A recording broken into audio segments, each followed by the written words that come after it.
खूप दिवस झाले जेवणात नेहमीच्याच डाळीचा वापर करते. मटकीची डाळ अशीच पडली. चला करूयात मटकीच्या डाळीची आमटी.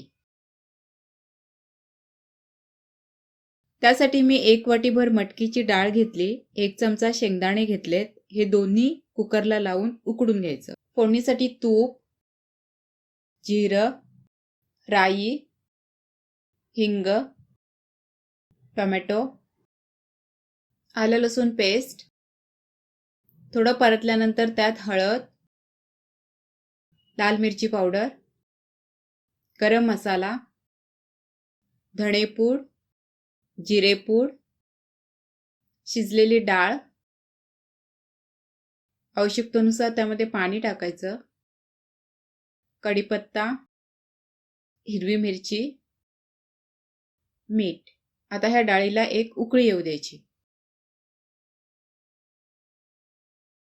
डाळीला आता उकळी आली, डाळ शिजली. गॅस बंद करते. वरून कोथिंबीर टाकायची. डाळ आपली मस्तपैकी तयार आहे. डाळ ही डाळ असते, ती पौष्टिक असते, चवीला मस्त असते. ही पण डाळ तशीच आहे. मला तर आवडते, तुम्हालाही आवडेल. एकदा ट्राय करा. रेसिपी पाहिल्याबद्दल थँक्यू. अशाच जेवणासाठी मदत करणाऱ्या छोट्या छोट्या साध्या साध्या रेसिपी यापुढे येत राहतील. त्या तुम्हाला पाहिजे असतील तर चॅनलला सबस्क्राईब नक्की करा.